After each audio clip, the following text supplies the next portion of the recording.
Hello, hello, hello, is this thing on? Of course it is. Hello and welcome to another hello and welcome to another episode of Geekly Reveal. It's that show that brings you geeky news on a weekly basis. That's geeky, that's weekly, that's geekly. Pittsburgh, get your leadership together. Once again, it's me, your host, Dom A.K., Brother Dom all over the internet, and once again, I am joined by my lovely co-host. Would you like to tell the people who it is that you are? Hey everyone, it's Stephanie, aka Captain Steph on Twitter, the Snowpiercer on Tumblr, Kelly Steph on Instagram, and a very sleepy girl, currently. And there's another guy over there. Yeah, I'm still Eric/Tindylosi on the Twitter, and I'm a really sleepy boy. Very tired. Much sleep needed. The tiredness is out there, but still, nonetheless, we bring you a nice live episode. We're here just chatting on a good old Sunday, doing the Geekly thing. But, yeah. Normally I'd ask you two how you are, but you both told me you're sleepy, so I get that. I don't need to be redundant. I'd say I'm doing alright. I played some video games today. Nothing major. Nice. Started watching Summer Games Done Quick. That's out. It's on our news thing, but we can just say before we even get started, Summer Games... They do them quick? They are doing them quick. They were a few games in, and they're already above $60,000, which is very nice. It's for Doctors Without Borders.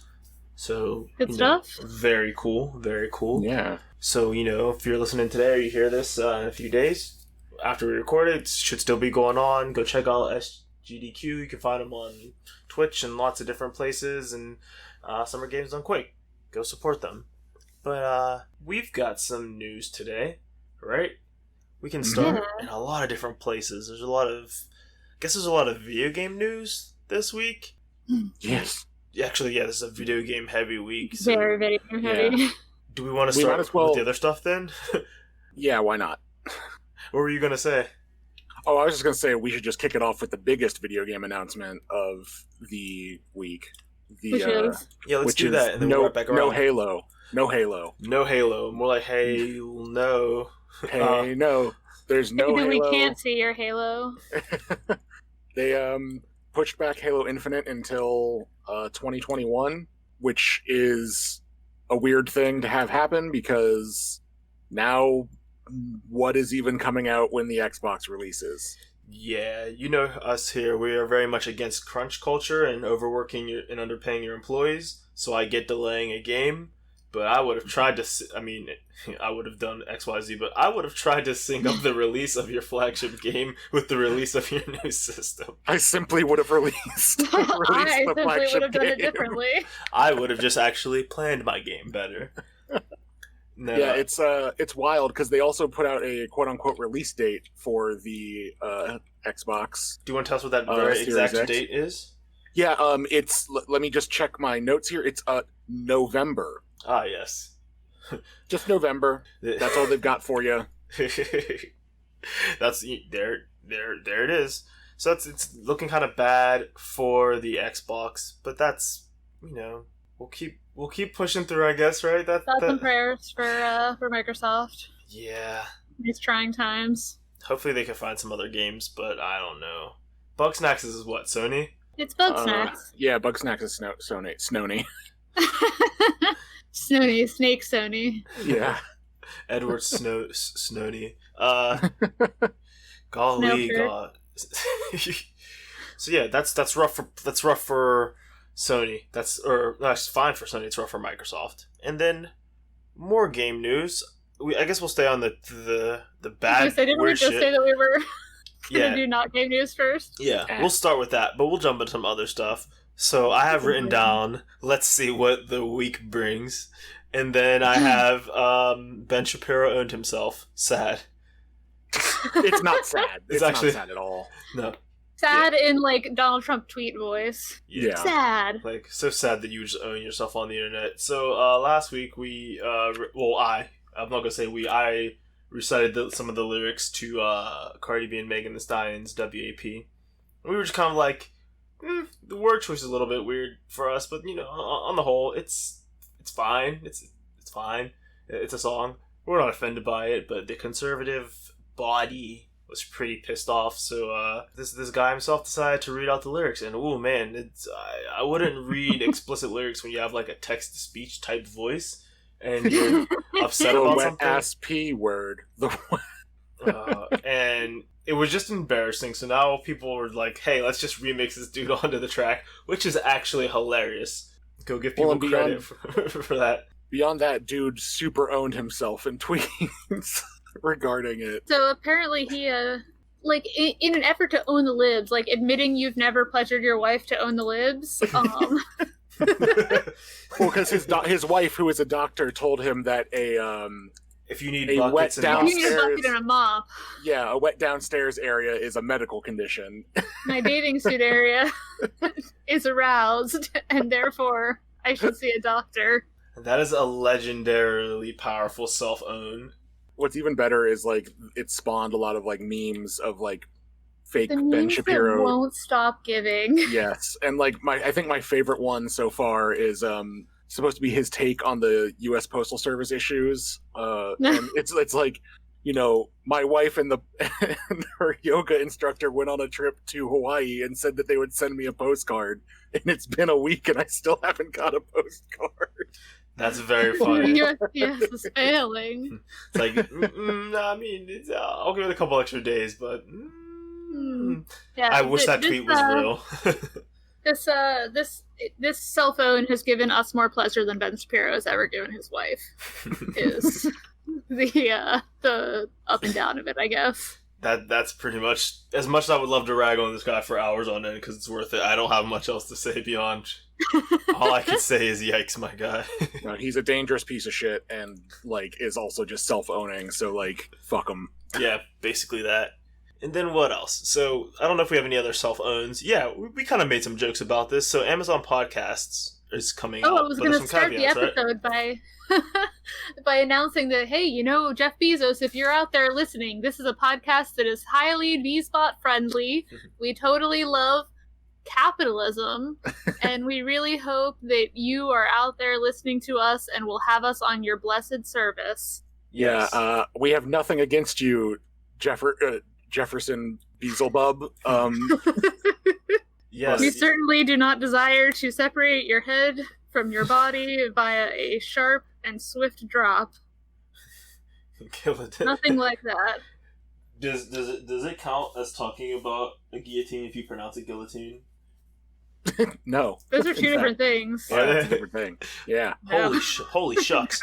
But yeah, so I guess you were saying that Amazon Podcast is going to be a service, but you can't have your podcast on there if it speaks poorly about Jeff Bezos. Yep. So it's just thinking of him like listening to every podcast, like, what do they have to say about me? What do they have to say about me? Like these queer nerds and East Coast libs are out here saying mean things about capitalism. Let me wipe my tears with the $1 million I make every 0.5 seconds. The man got too much money, and the rent is too damn high. But yeah, I mean, yeah. So yeah, that just kind of feels like a self-own to say that like I have I'm the richest, like one of the richest people in the world. I have like pretty much monopoly on, you know, entertainment and service like item providing. But I'm so sensitive that if you say something bad about me, I won't let you be on my platform. Like, come on, that's not great. That's pretty soft. I don't know how you can be so soft and so rich. Like if I was rich, I'd be like, you can say whatever you want about me, bro. Like, I'm rich. And I don't know how they don't have that. Like, truly, I could cry. Let me cry all the way to the bank. But he instead is like, no, I think I will police the podcasters. No, it's the podcasters who are wrong. Yeah, it's just weird to me. I don't know. How dare you criticize him on an online like media? Free online radio broadcast. Anyway, there's some good news though. Tell me about it. New DuckTales. Heck yeah. That makes me smile. Speaking of billionaires, you know, Scrooge McDuck will be back on our screens. One could make the argument that Scrooge McDuck has made his money legitimately. Maybe not like in the most PC way of doing it, you know, like treasure hunting and stuff like that, probably like pulling colonialisms. but I don't think he exploits his workers. So, I mean, he's at least better than real-life billionaires. Which, again, the bar was on the floor.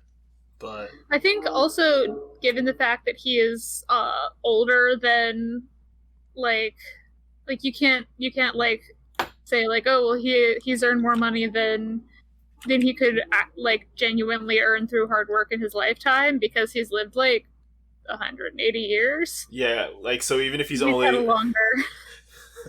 Yeah, even if he's only earned like above minimum wage, but like he has earned more than one should earn in a lifetime. It's like, yeah, actually, because multiple lifetimes. And I was gonna say, how can a duck be so old? Ducks have an average lifespan of 175 years, actually. He's just a little bit older than... Is that, like, canon in the cartoon, or are you just, like I'm completely fucking with you. Okay. Well, the thing about that is like that's just the average length. Most ducks only live about 3 years, but there's one duck that's like 8,100 years, like 8 million years old. It's really setting up the average. The median's actually 10. Who lived in a cave is an outlier and should not be counted. That's exactly what I was trying to remember the meme of. Yeah, Scrooge McDuck breaking the curve. But yeah, there's new episodes of DuckTales coming out. I want to. Is it at the end of this month or the beginning? Well, yeah. No, I don't know what month it is. What's time? I'm not sure what time it is. It's an illusion. It's a miserable pile of secrets. I can't actually go find it because it's in Discord and it messes up the stream. So my bad. It's like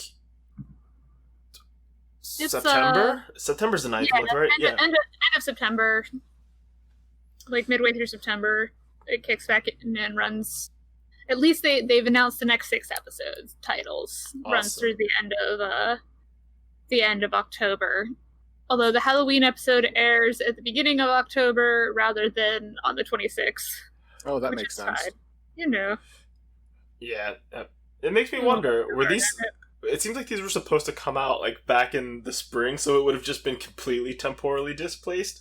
But yeah, there's going to be a Darkwing Duck episode. It's called Let's Get Dangerous. It's an hour-long episode, and I'm looking forward to that a lot because I really like Darkwing Duck.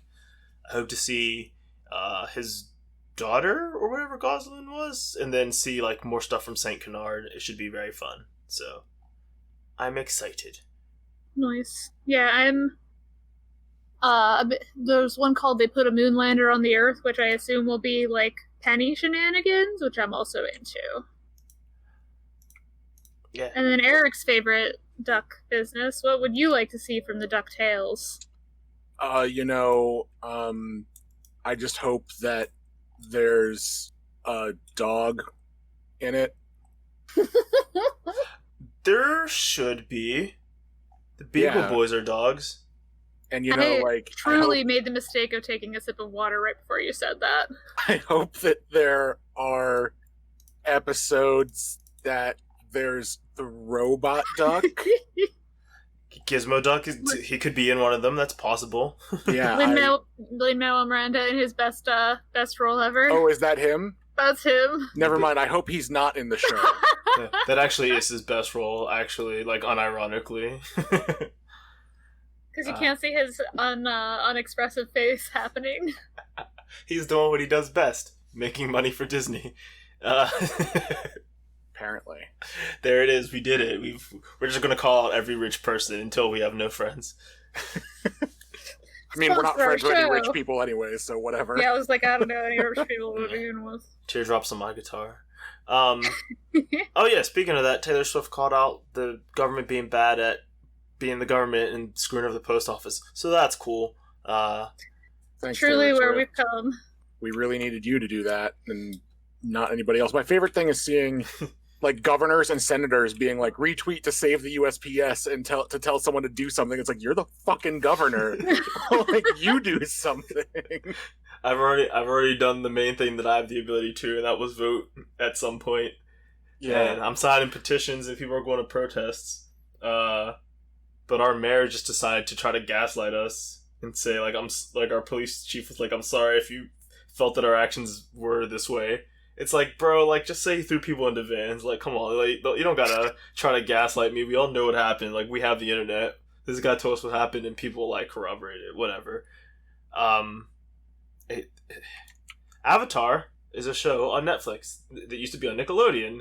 That's a great segue, isn't it? Pat me on the back. That was just so like they should call you the inventor of that personal mobility device, because that was just such a segue. Smooth.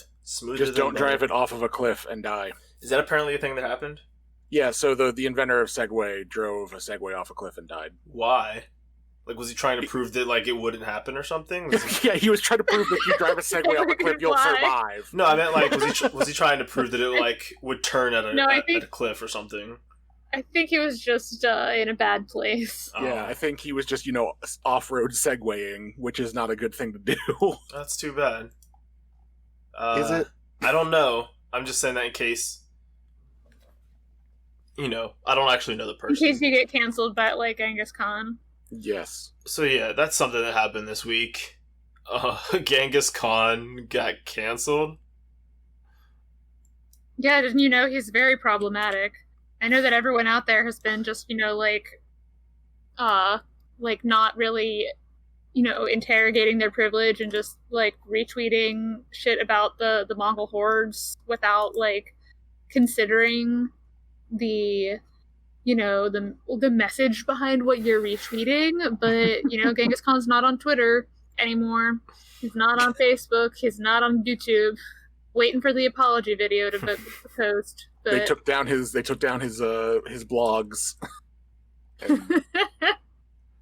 Waiting for something that says "breaking my silence" to show up on YouTube. But so apparently someone truly did do a thread on Saturday at some point, quote unquote, canceling Genghis Khan. Genghis Khan? I think I've listened to some podcasts that say it's Genghis Khan. Gahanga Khan. Gahanga. But anyway, it turns out, because like in the milkshaked up way of the internet, that the reason this person was working on canceling Genghis Khan was some sort of like weird backdoor, like Islamophobic, like right-wing Hindu nationalist motivation. So we can't like truly like, look at this duck, you're drinking a milkshake. We regret to inform you that the duck is racist. Like, you cannot truly win.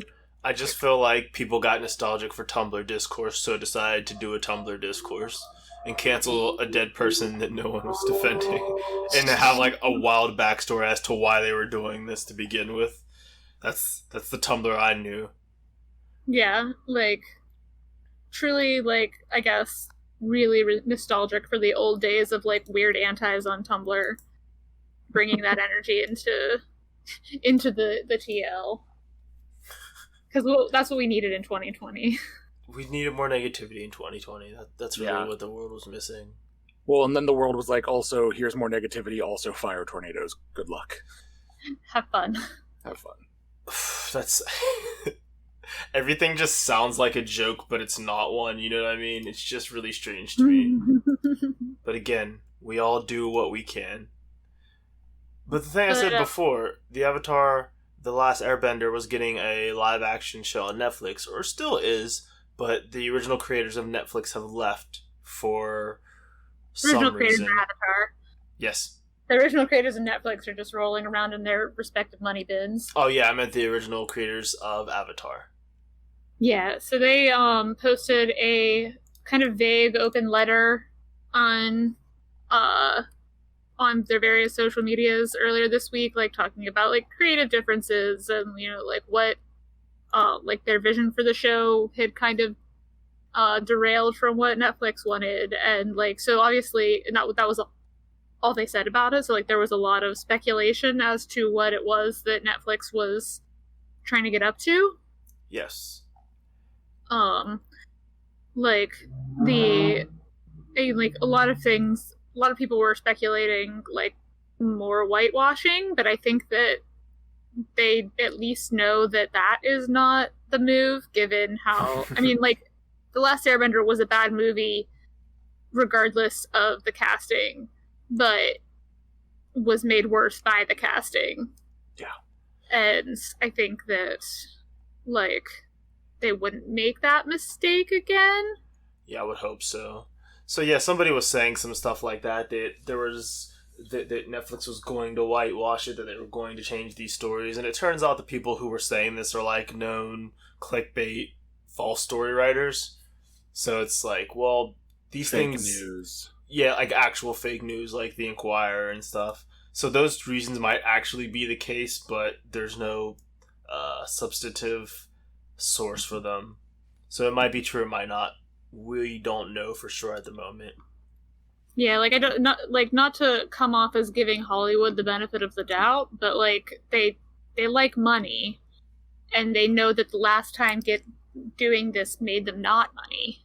Yeah, so they want to make money this time. Yeah, and I'm just really about, hey, let's drag these companies for their bullshit, like, before they are planning to, or once they've done it, not just, oh, hey, this is something they could possibly do. They're horrible for doing it. It's like, no, they're horrible for considering it. That's, yeah. Because it may turn out that they were just being greedy capitalists, which is quite possibly the case, and said, hey, we have to put a music sequence in it. And we can fight that. We should fight. A musical number. Yeah, like a dance sequence or something, a la Disney movies recently. So, let's see what the actual reason is. It could still be good, it could still be bad, I don't know. There seems to be like a difficulty adapting anime, and I'm not sure why that is, because comics have been able to be adapted pretty fine. Well, they did a very bad job with Death Note. Yeah. Was the Japanese one bad too?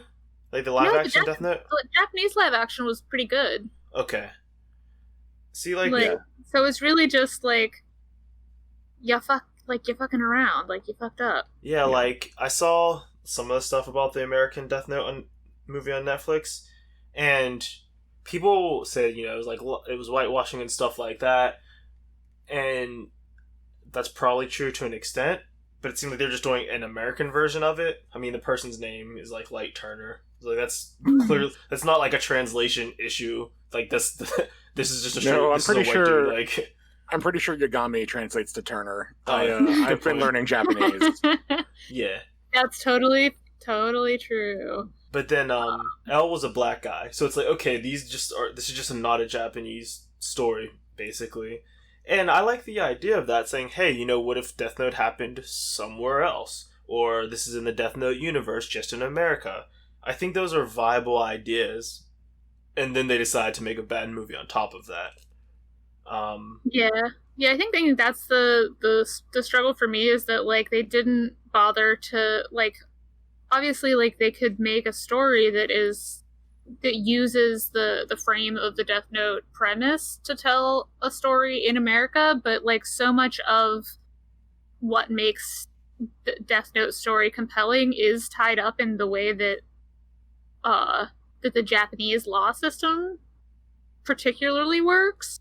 Yeah. And like, so to just like pick up the story and drop it in America and take all the Asian people out, like, doesn't fly. Like, it's not effective storytelling in addition to being racist. Yeah, well, I mean, I guess what I'm saying is, even if you did cast everybody as Japanese and this was like all Asian Americans, it still would be like a different law system. You know what I mean? Like, yeah. Even if they were like all Japanese Americans, if it's in America, like, our law system is different, for better or for worse. So I feel like you'd still have to write a different story or different motivations, even if everything else was mostly the same. Yeah, well, I mean, because even like in Death Note, part of the reason that Light like goes on this rampage is because he feels like there's like the police don't have enough power to like really like affect criminals, like criminal activity, whereas like it's the opposite problem in America. We have too many. The police have too much power. You'd have to completely rewrite the story, and I'm not even, like I said, I'm not opposed to them saying, hey, what if someone in America found a Death Note and was a similar type of person to Light? It's like, well, yeah, you're gonna have to tell a different story, because it'd be like, man, I don't think we do enough justice over here. It's like, I think we do too much of it. One could claim too much. like I said, I think it's a fascinating idea, but they didn't hit the mark. You know what I mean? Mm-hmm. Too true. And then who was it James Woods or Willem Dafoe?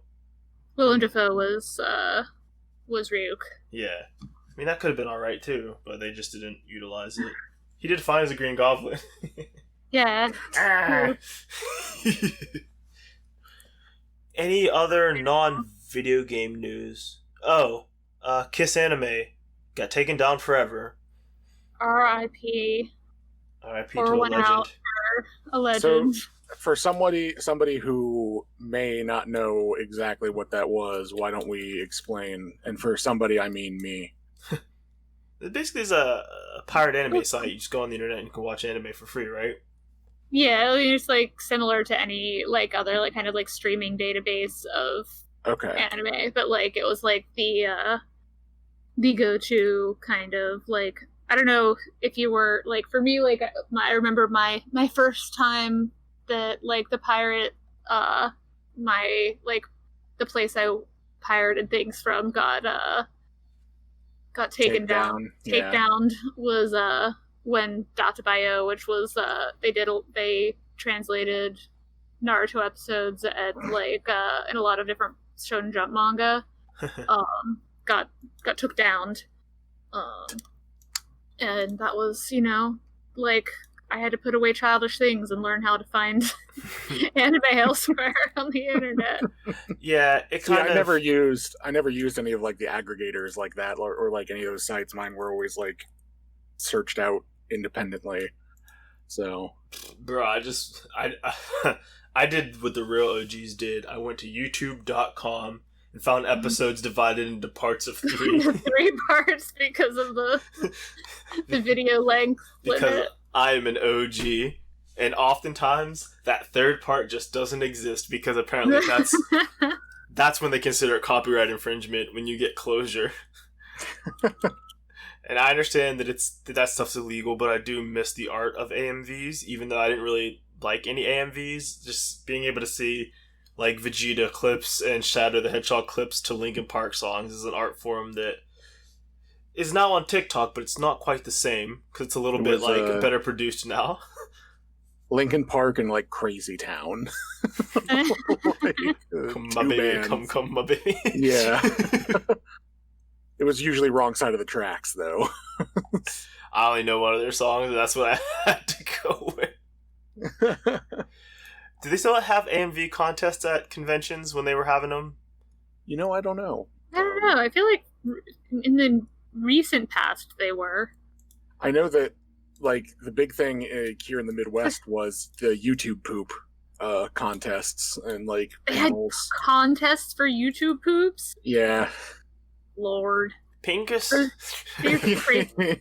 These crazy kids. YouTube poops are so good. Because like the one here locally like was hosted by a guy who would dress up as the King of Hyrule. YouTube Links, poops, my boy, are they're a special kind of like fan work because there's like I can memorize all the facts kind of fandom. Then there's I can create things kind of fandom, you know. But, like, to be a YouTube pooper, it's not just to database things in your head. You have to database very specific, like, oh, yes, I remember that one time that Link said, ugh, and it kind of sounded like he said, ooh, so I can use that so you could say, ooh. It's like, that knowledge is almost useless, but hey, you did it. Like, I don't know how anybody ever figured out Dr. Robotnik said Pingus. I don't know. Because what's the clip? Snooping as usual? It was like... Yes, snooping as usual. And someone got Pingus out of that, and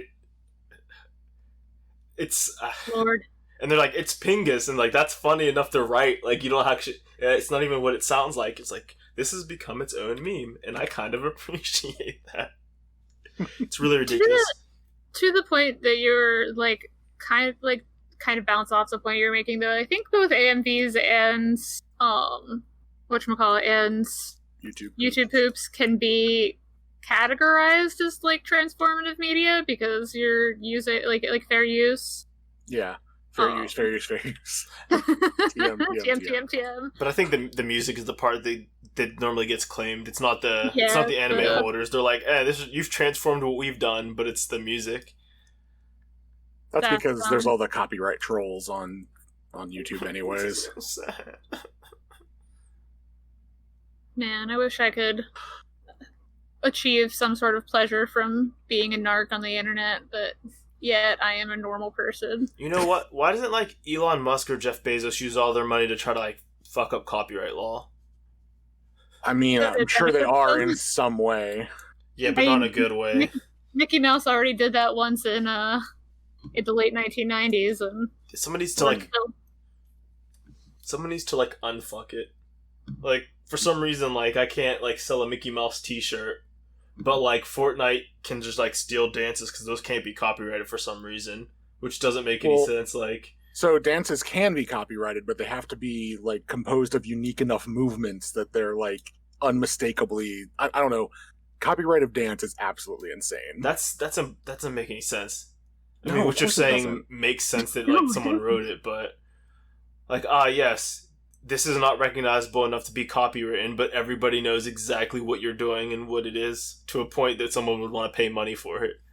Funny how that works. But yeah, the reason people are sad about Kiss Anime is not that people are necessarily unwilling to pay for things. You know, we do want to support our favorite media, but people sometimes don't have the money, or sometimes this stuff's just hard to get. Like, doesn't exist in like a modern media format, like no like Blu-rays or DVDs or downloads available. Yeah, like we're so millennial.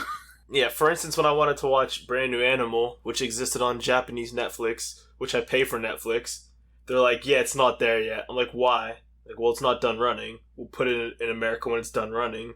I'm like, wait, the sub that's already done in Japan? They're like, yeah, the sub and the dub. And I'm like, but I don't need to wait for the dub. I'll just watch the sub. They're like, you can't. I'm like, but I pay for this service. And they're like, sorry, sucks to suck, man. What else are you going to do? And then, so people are like, well, I'm going to pirate it then. And like, no, don't do that. It's like, well, sell it to me. I'll give you money. It's like, no, you can't do that. So it's a weird situation, you know. And a lot of people had to do stuff like pirate Korra because Nickelodeon wouldn't put it on at a regular time. Oh, yeah. And they're like, wow, this show doesn't get any viewer numbers. Like, yeah, because you're putting it on, like, Nicktoons Network at 8 a.m. on Saturdays. Like, when people are either hungover or playing sports because they're in high school or middle school. Like, no one's at home watching cartoons. Like, and they're like, well, guess people don't like it. Guess we'll put more SpongeBob on. Fuck out of here. Nickelodeon does weird stuff. They sure do. And the last non-gaming thing before, man, I guess we gotta go on a rush through these things. The Good Humor Ice Cream Truck, the Good Humor Ice Cream Company, decided to work with the RZA from Wu-Tang Clan on a new jingle for their ice cream trucks because the song that they use has really racist-ass backgrounds and is probably about, like, lynching people or something. I think it's just, it's such a Do Your Ears Hang Low song, which, like, has a lot of, like, used to include some pretty problematic slurs and stuff, like, as opposed to a Continental Soldier. I mean, it was also a like used in a lot of minstrel shows and things like that. So like that's not cool. Don't love that. Yeah. Yeah. So they're like, hey, what if we gave people an option? You know, because you're like, hey, I just want to run my ice cream truck, and this is the song it came with. They're like, hey, we'll give the song, we'll license it out, we'll give it away, whatever we need to do, and it'll be standard in all of our trucks going forward. And it's the same type of stuff. It's just a fucking jingle. Like a jingly, yeah. Yeah. And instead we'll be paying a black guy to help us do this. And it's for the sake of ice cream. However, which is very important. I'm very sad. I was watching this, I'm like, who the fuck's getting ice cream from a truck right now? Like, yeah. I mean, me. Oh, cool. For what it's worth. Although we have one very haunted ice cream truck that, mostly, like, I'll see them at, like, or, like, I will patronize them if I'm, like, in a park or something, and I see an ice cream truck parked on the side, like, I'll get it, but, like, I don't run outside for them, but, every night at, like, 10:30, like the ice cream truck guy, like on his way home, drives past our apartment with the jingle still playing. And like to me, it's like on one hand, like I guess you want to get like you don't want to miss those last like 10:30 stoner sales just because you were on your way home, but also like it feels real creepy to hear that like da da da ba ba like go 10 like p.m. at 10 p.m. Yeah, it's a little wacky, but that's just me. Yeah. So that's all of our non-gaming news this week. Y'all ready for a big ol' lump of stuff? Yeah, Let's jump in. Knowledge drop. So let's talk about fighting games. They just announced it today. Master Roshi is coming to Dragon Ball FighterZ. I can't believe they're still adding characters to that game. I'm surprised they're adding characters that aren't Goku. Well, I mean, Master Roshi taught Goku, so isn't he just Goku? It's Goku Prime. Goku Prime. So far, this fighter pass they're working on has been Khalifa, who is a Saiyan from another universe, I think, or another alternate. So that's cool. But then the next person they added was Ultra Instinct Goku, which is like they have Goku, they have Kid Goku, they have Super Saiyan Goku, Super Saiyan Blue Goku, and now So Ultra it's just Instinct. like the fire emblem of Dragon Ball Fighters. Yeah. Yeah. Goku is the fire emblem of Dragon Ball. But then they also have Bardock, who's Goku's dad, Gohan, who's just Goku's Goku. son. They have Goku Black, or Goku Rose, who's technically not Goku, but he... Goku Rose. Yeah, they didn't want to call him Goku Black in the dub. That's fair. Which, his hair was pink, so I guess it's fine. But no, he basically is another Goku, even though he doesn't fight like him, because he's not him, but it's a whole thing. Then they have Gohan, another Gohan... So it's like, yo, if you really look at people that are either Goku, look like Goku, like a clone of him, or are direct relatives with Goku, it's probably half the roster, which is pretty funny.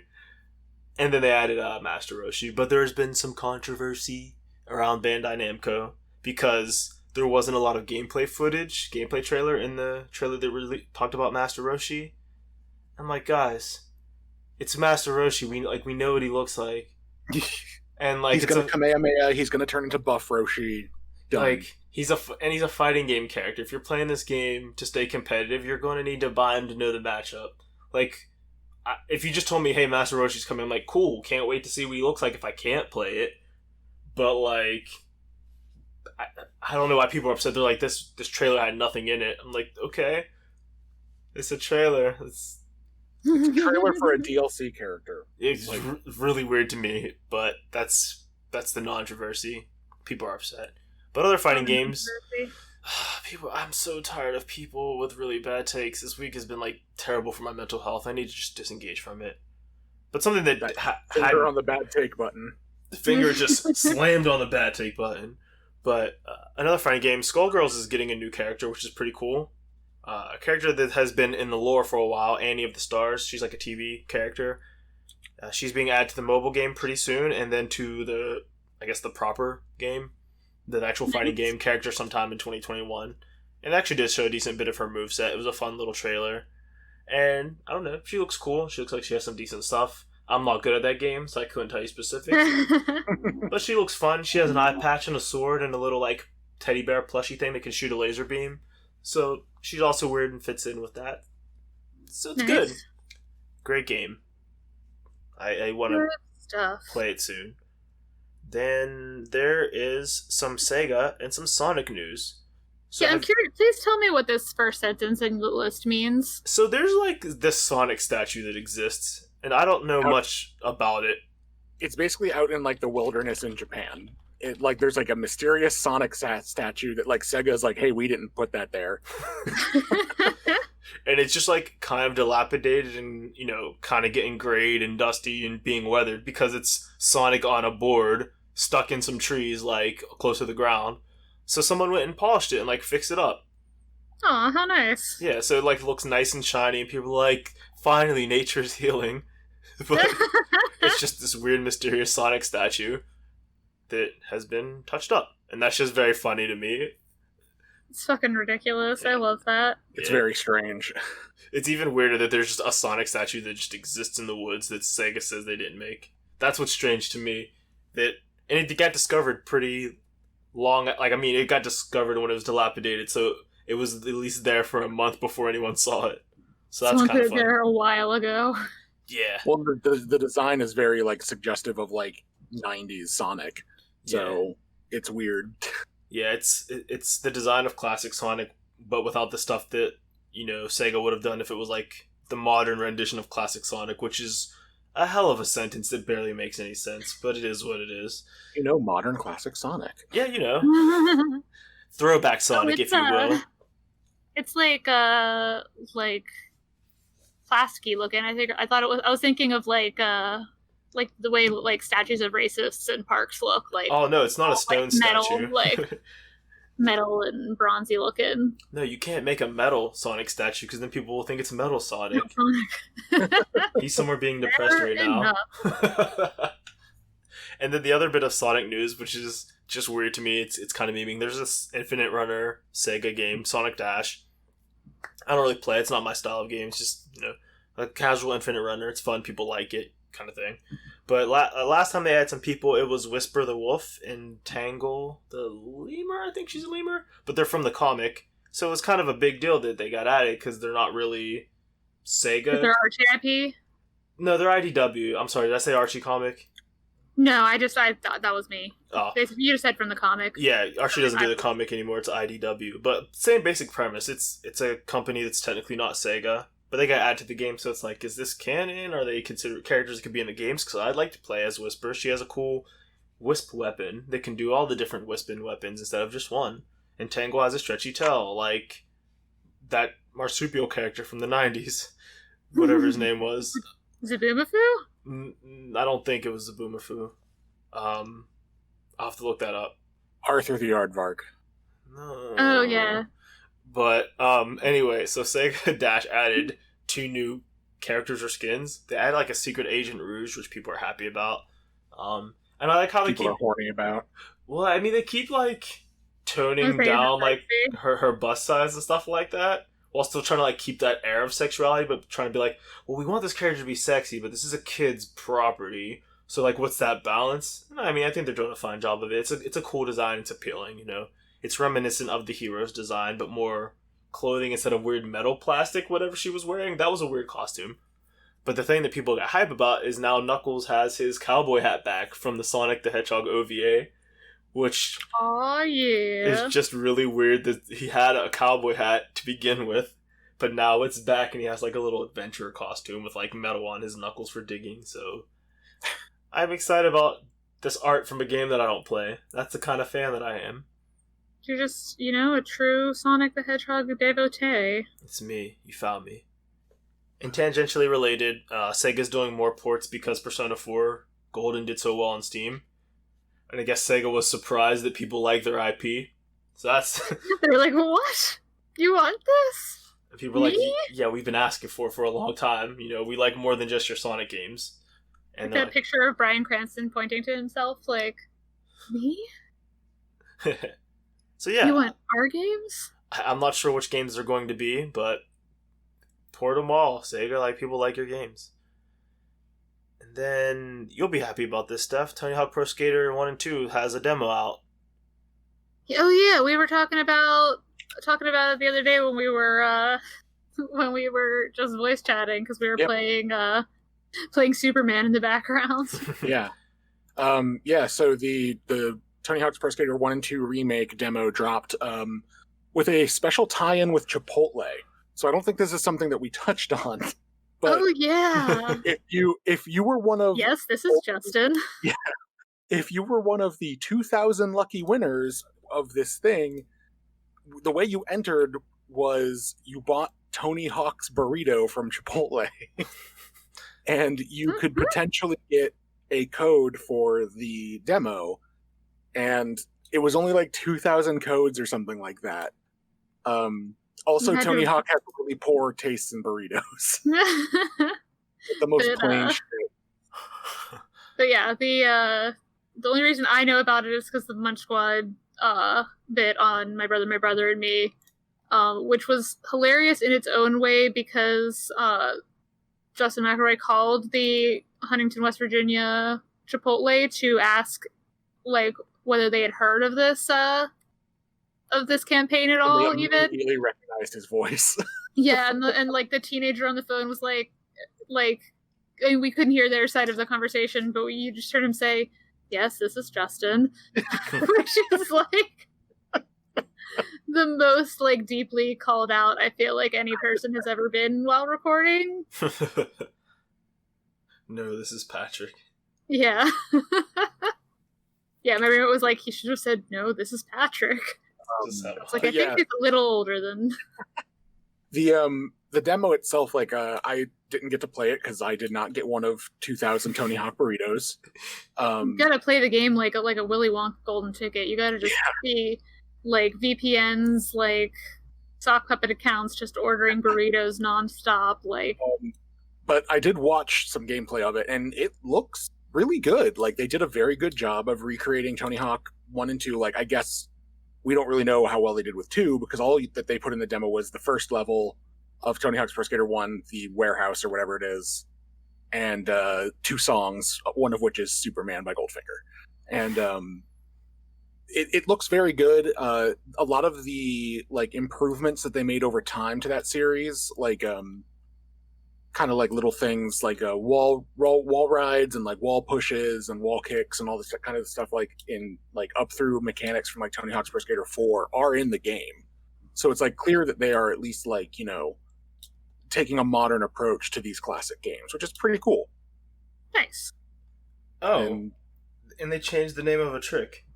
Yes, yeah, they changed the name of was there a problematic trick? It wasn't problematic necessarily. It just was like not great kind of thing. Yeah, it was. So there was a trick in the old Tony Hawk games called the mute air, and as somebody who didn't skate, I was like, okay, mute. Like I guess doesn't make noise when you land or whatever. I don't know. It's easy to pull off. So apparently that was named after one of the people they used to skate with, and everyone called him like the mute guy or whatever. So like when he made this trick, they called it the mute air. But Tony Hawk went back like, you know what? Let me ask that dude. Like, yo, man, like, how would you want to name this trick? He's like, well, yeah, I'm deaf. I'm not mute. So like, they call it, and they're like, yeah, you know, it's fine. It's cool. What would you like us to call the move? And he's like, just name it after like me, like Chris Weddle. So it's just called the Weddle Grab. And people are like, okay. I was gonna say, did Tony Hawk actually go back and talk to him, or did Tony Hawk just like say like we're gonna name it after the guy who made it? Like I don't remember if there was like an actual discussion between the creator and Mr. Hawk. I don't know. He said that maybe he just decided to do it like that. I don't remember. Yeah, but apparently the guy does like co-sign on it. Yeah, I just wanted to like I just wanted to clarify because it like putting it that way, it almost sounds like the guy like being like, I don't know, name it after me, like that kind of, you know. Okay, so in recent years, a few people have reached out to him, Chris, who still skates, about this trick and the name it was given. He's been gracious with the response, but obviously a different name would have honored his legacy, as he is deaf but not lacking speech. I asked him last year as I was diving the trick origins, and he said he would have rather named it the Deaf or the Weddle Grab if given the choice.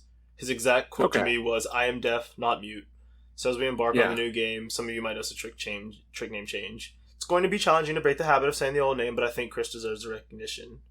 So, you know, he did like talk to him about it, and it seems like he was like, I'm Tony Hawk, and I don't hate people, and this seems like it might not be great. Yo, Chris, I have some questions.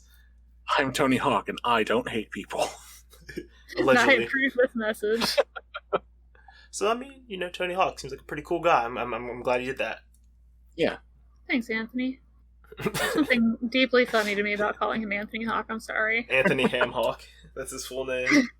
God. Get out. Pikmin 3 is on the Switch. Is that... Yeah. Is there anything about that? No, I just kind of threw that in there because Pikmin 3 is one of those games that didn't get a whole lot of traction because it was on the Wii U solely. But the more interesting thing about it coming out to the Switch is that, so it's been for sale on the Wii U's eShop for like $20 for a long time. And when Nintendo announced that Pikmin 3 was coming out to the Switch, they removed it from the Wii U's shop so you could no longer get it for the reduced price, and it's going to be a full-price game on the Switch. That's fucking sick. You gotta love Nintendo. They hate their fans. So, like, that's a little bit fucked up, like, especially for a game that had, like, very little, like, traction because of the console it was on. Yeah. Like, that's just kind of a shitty thing to do. But it kind of sparked the like in my head at least, like, you know, there were a good chunk of Wii U games that like deserve to be ported forward that were like Nintendo like first party games. Yeah. Like, you know, the remake of Wind Waker and the remake of Twilight Princess were both very good, and like I really feel they should be on the Switch, but if they're going to pull shit like that again, I don't really know if I can support that. Yeah. It's tough, you know, like you want to see these games on a console that like people actually have. Yeah. But you kind of don't want to see these like shady business practices. Yeah, especially since like that's not really removing their revenue, because like a lot more people have the Switch and they're like, man, I want to play this game. It's like, hey, we'll make it free on the Wii U. Bet you won't play it though. Like they could do that, but they're like, no, we don't want anybody to think, oh, maybe I want to play Pikmin. Let me just go to my old system. And when people traditionally don't really play their old systems, it's just, I don't think the data would speak for that, you know? Yeah, it's just, you know, it's one of those things where it's almost like weird that they did it, you know, because like who really was going to say, oh, Pikmin 3, I should go back and buy that on the Wii U? Yeah, you know, it's very strange, and it's just kind of like, you know, adding to shitty business practice. And maybe they just didn't want people to see on the Nintendo like eShop, like, because if you go and browse on their website, like if you search Pikmin 3, it would show up for $20 on the Wii U, but $60 on the Switch, and maybe they don't want consumers to be confused. But like, if that's the case, make it a cross buy or something. Like like you were saying though, like so many more people have a Switch than have a Wii U. Like you could leave that shit on the Wii U shop, and still people are probably going to buy it on the Switch instead because it's a fucking like they own that thing. Yeah, I mean, I guess it would be unfortunate if you just went to the eShop and bought the Wii U version by mistake because you're browsing online rather than on the Switch store. Yeah.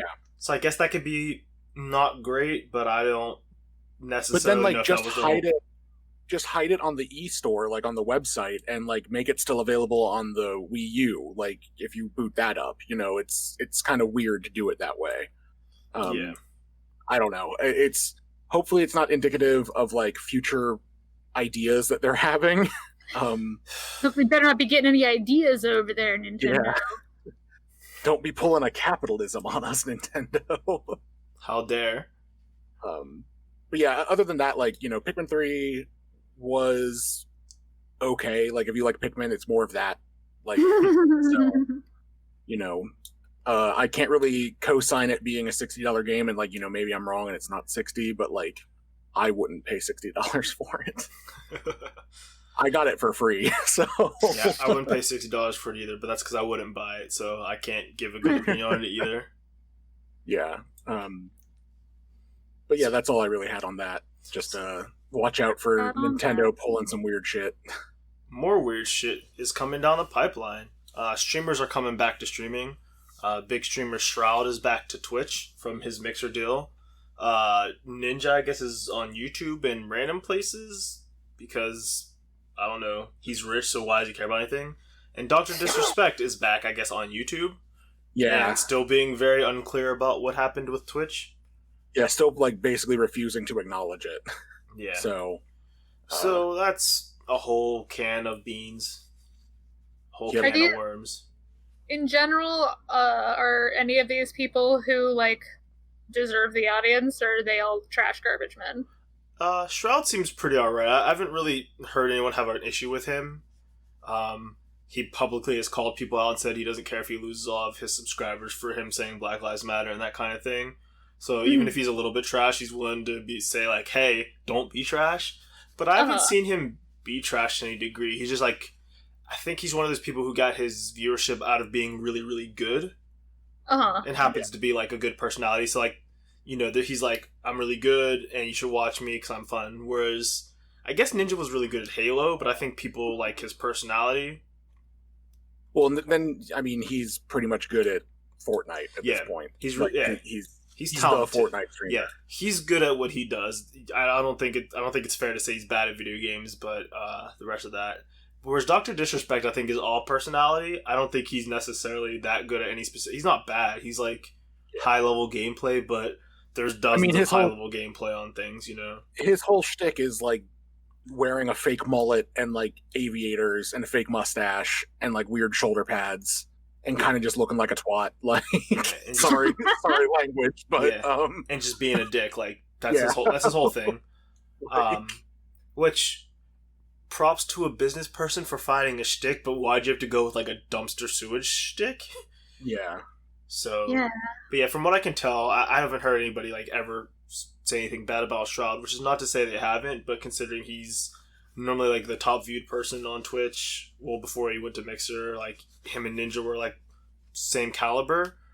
I would think I would have heard something bad about him at some point. I know if it was the case. Yeah, so he might not be a great person, but he's not a trash bag. At least not enough for people to know. So that's cool.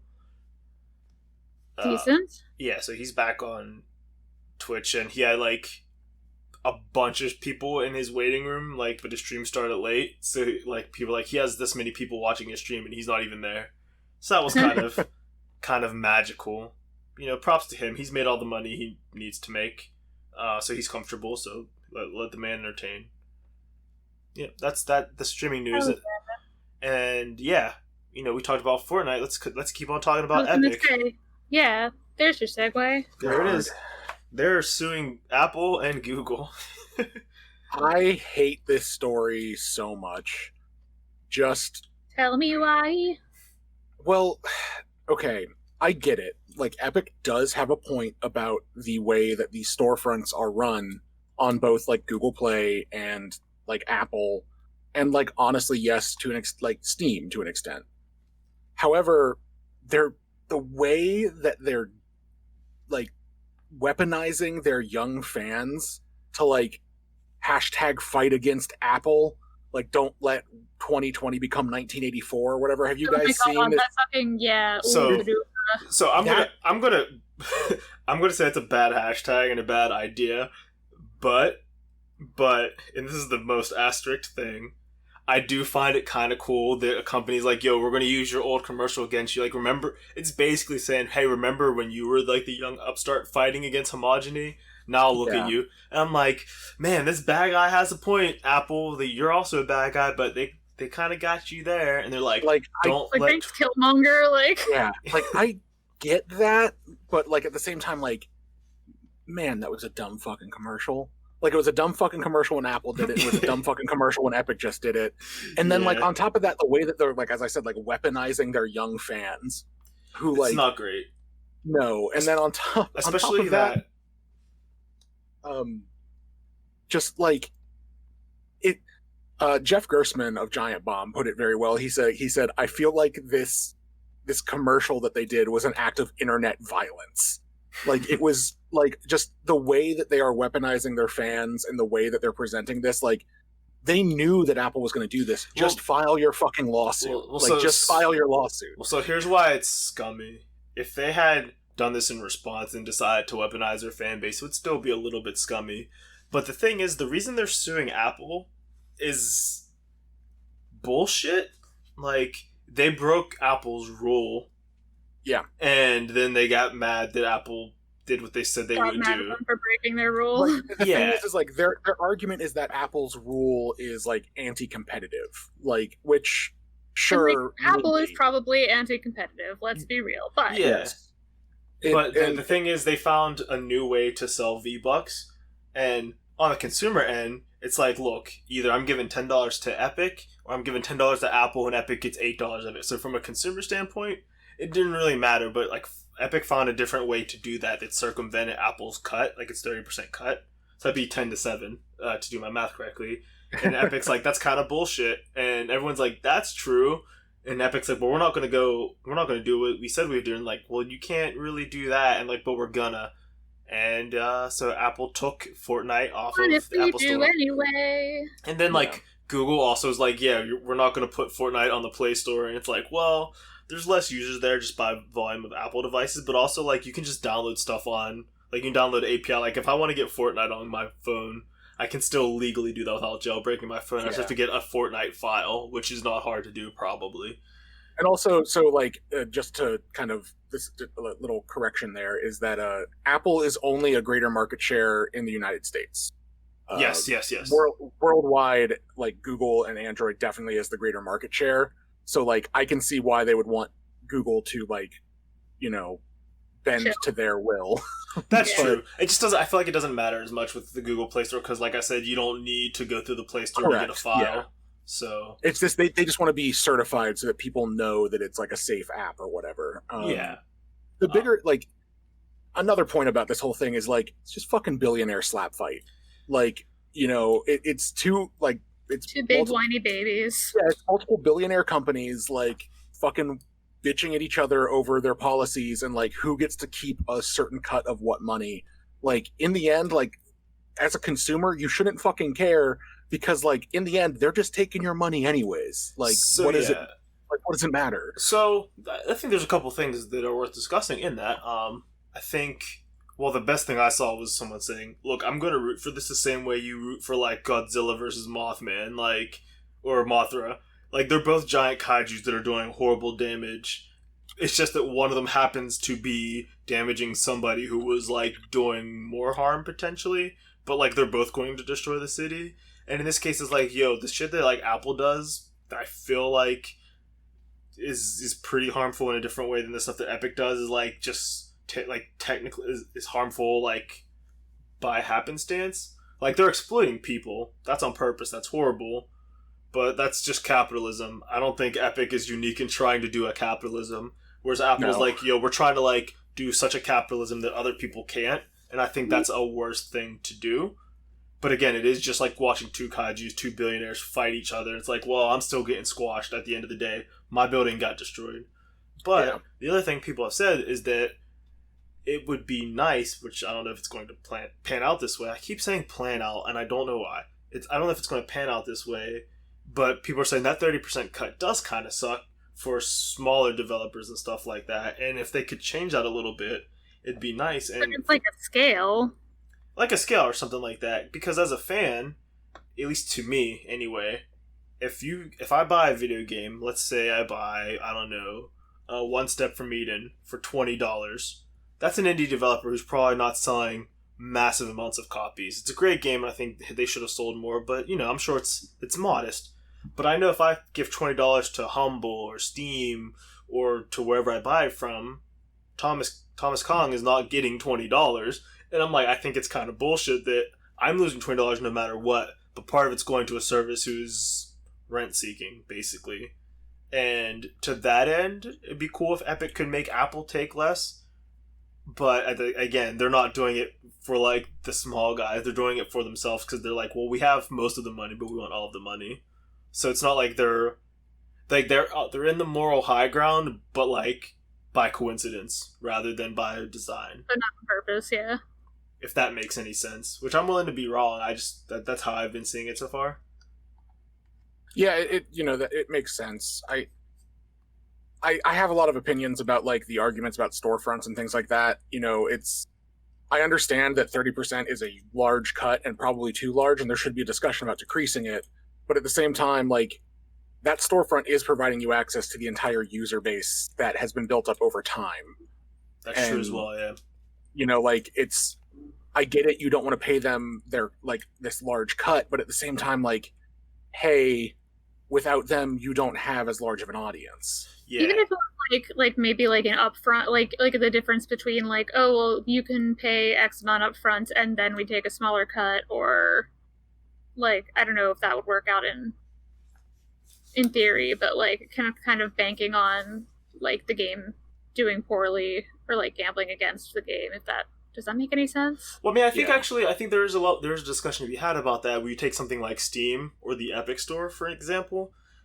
People get mad at the Epic Store, and I think they just because for them Fortnite bad, but also there's bad business practices. But again, like I said, they're not there anyway. If your game is on Steam or the Epic Store, there's a better chance that people can find or get access to it. And we could talk about discovery a different day, but that's a fair point. However, if I do find out about your game, I can just download it. I don't need Steam to find. I didn't need Steam to find Mini Metro. I didn't need Steam to find Rivals of Aether. I just needed to go to Steam to get them, but that's not how I found out about it. You know what I mean? Sure. Versus the Apple Store, which is different than the Google Store. If I want to play Fortnite, which I know about through no action of Apple, I still have to give Apple some of my money to play Fortnite on my phone. Yeah. So I get why any company, whether it be as billionaire powerful as Epic or as small as your local hobby person, it sucks that like Apple gets a cut of that when they didn't aid in the discovery. Whereas Sure. like Google Play, like Sure, to Apple to get like on like some sort of like promo, like 5 games you should check out this weekend list or whatever in the App Store. That's all probably sponsored, like SpawnCon. yeah. Whereas like on Google Play, like yeah, they get a cut of it, but again, that is more of like, oh, I was just looking around the Google Play Store, so yeah, I guess it makes sense to have to pay for this because I could just buy it from them directly and then open up an API on my phone. So like, even though Google is probably worse company than Apple for the same reasons Apple's bad, because Google's like, hey, we don't just want most of your information, we want all of it. So yeah, I think it's complicated, and I don't mind watching a billionaire slap fight, and I don't want to take sides just because one company is my favorite company or anything like that, because for the reasons we've said. But I think there are interesting discussions to be had. Same with like piracy, you know, like piracy has helped preserve data because sometimes people won't preserve it themselves. I just do think that, you know, like Steam specifically, I know you mentioned it, but like I do feel like discovery on there is definitely a thing since there's a lot of community generated lists and things like that. Yeah. You know, so like having access to that community is a big deal. Yeah, well, I mean, I think that does make sense too, because like I was saying, I can get fairly often, at least with the games I look at, I can get games without going through Steam. If I want to play a video game on my computer, I probably will get it through Steam. I might buy it through somewhere else, and then I'll get a Steam code even. There's been times where I'm like, I bought this without interaction through Steam, but yeah, I'm still playing it through there, which, you know, maybe they're choosing as DRM. But I have options if I want to get something on a computer. I can go to the Epic Store, I can go to Good Old Games, I can just download an EXE. You know, I think it's just like a big, hairy, like, mega-pronged thing. So... Yeah. But either way, this whole thing, like, it was clearly a planned lawsuit. Like, that's shitty. Don't like entice your fans. Like, you were going to file this lawsuit no matter what. Like, don't try to like ignite your fan base who are mostly children. Like, that's fucked up. Probably aren't even old enough to have read 1984 in school yet. Like that's just kind of messed up. Yeah, no, that I can agree with you on that completely. They're like, that's inexcusable. Even if you had the most like legitimate point, that's still like a shitty thing to do. Ugh. So like, yeah, Fortnite bad, but you know, like maybe don't dunk on kids for playing it, but like let's dunk on that company for being a piece of shit. Yeah. So Happy much. So. Say it again. Happy to do so. Yeah, there we are. And then we still have SGDQ on the list. You mentioned it at the top, but I wasn't sure if there was anything else you wanted to say about it. I guess what I could do is explain what it is. I'm sorry. Summer Games Done Quick is a charity stream, like a big marathon that they normally do in person, but they're not because of COVID. And it just has like a bunch of speedrunners doing their thing. They do a speedrun, which is, like it sounds, is playing a game as quickly as possible to get to some end state as quickly as possible, whether it be getting 100% of the things in it, getting a certain ending, getting to a certain check mark. With different conditions, it can be 100% without glitches. It can be glitches allowed, no major glitches used. So, like, you can do little glitches like manipulating the start menu, but you can't do anything like purposely falling through floors and that kind of thing. So, there's lots of different categories for it. I watched Streets of Rage 4 today, and they played on the arcade mode, on Mania mode, so the highest difficulty that has some extra RNG, and on arcade mode, which means you only have the amount of lives you have, and if you lose, you start from the beginning kind of thing, which is not how the story typically works. So it was really fun to watch. You could see people manipulating RNG and manipulating... What's RNG? It's a random number generator. So RNG is basically a number will be put into a computer, and some random number will be spit out every time you play it. So for instance, you're walking down a hallway. Most games would be programmed so anytime you walk down the hallway, there will be a goblin, and you fight that goblin. But RNG means, you know what, maybe there's 20 different monsters it could be, and you don't know which one's going to pop up. They have different odds. And 9 times out of 10 it can be a goblin, but 1 out of those 10 times it can be like a slime that's going to take twice as many hits. It's like, ah, man, you really don't want to get that as a speedrunner because it's going to slow you down. And that's what RNG would be. Anything that's a random thing in a game. Think the encounters in Pokemon. They're set from a pool, but you never know which Pokemon is going to be in that tall grass. And like any loot drops in most like loot-based games are always considered RNG as well. Yeah. Anything in a game that's not 100% guaranteed to be a certain way. So stuff like that. But you can manipulate that in certain ways because computers can't actually do things completely randomly, I think.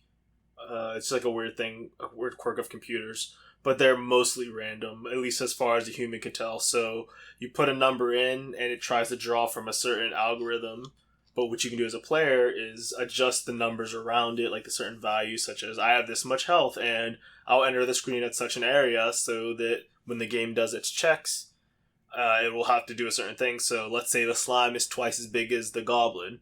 You can quote-unquote manipulate the random number generator by falling in such a way that there's only space for it to spawn a goblin because it will check to make sure that you're not standing where the slime could be. Gotcha. So normally you'd have a 10% chance of there being a slime, but you have manipulated it so that there's now a 0% chance of there being a slime. And also it's a miracle that any video game is made because the code is very complex. So sometimes there's unintended manipulation, such as, well, if I pause the game 5 times in the first level and only 5 times, it'll save some numbers in it. So when I get to the final boss, it could have been random that he would send 5 slimes at me, but this time he'll definitely send those 5 power-ups because of something I did in level 1 that was completely unintended by the developer. But video games are very complex, and who would have thought that you do something on A and then later in Z it pops back up? That's just how numbers go, you know? Uh-huh. And then there are big glitches such as panning through walls and that kind of thing. Yeah, panning through walls. And then sometimes there's major glitches that don't do anything, such as in Sonic the Hedgehog, they have like an engine that spawns the level quickly so that you can move really fast. Mm-hmm. So there are certain, I guess let's call them gates or checkpoints that are invisible that say, load the level when Sonic goes through here. And the developers have played these games hundreds of times, so they know where you'll have to pass through. But then gamers are always able to find a way to go around that gate. So they'll like jump over it so the level graphics won't spawn, but the level geometry is there. So you can play, but there will only be a background, and you have to just remember where everything's at. And it doesn't benefit you to do this. It's just it's a fun flex to do that sometimes they'll do when they're just showing you like how good they are at a game. They'll do blindfolded runs. They'll do combo exhibitions where they just say, hey, here's some combos you can do in this game if you want to. It's a really fun event, and they do it to raise money for charity, which is based on donations, and they give out prizes. You can be entered into certain raffles. There's prize incentives, such as, you know, if we raise $1,000, they'll do a certain exhibition in this game. They'll have like a little poll, like, hey, what do we want to name the player character?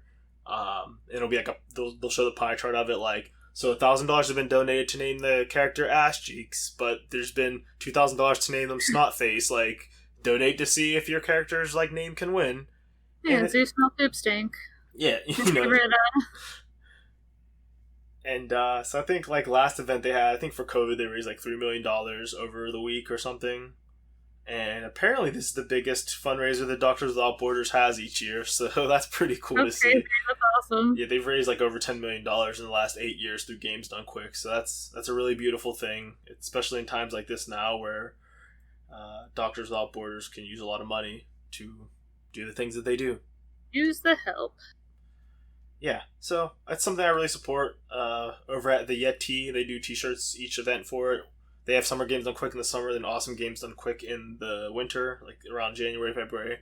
So just keep your eyes open for that kind of stuff. Again, it's on Twitch. You can find them. Lots of speedrunners. It's a very welcoming community. It's a lot more diverse than a lot of other, I guess you could consider this an esport. There's a lot of women runners, a lot of trans runners of different genders, which is pretty cool, and announcers and stuff like that. So, and GDQ does events. Games Done Quick is the organization. They do events all year round, even if they're smaller.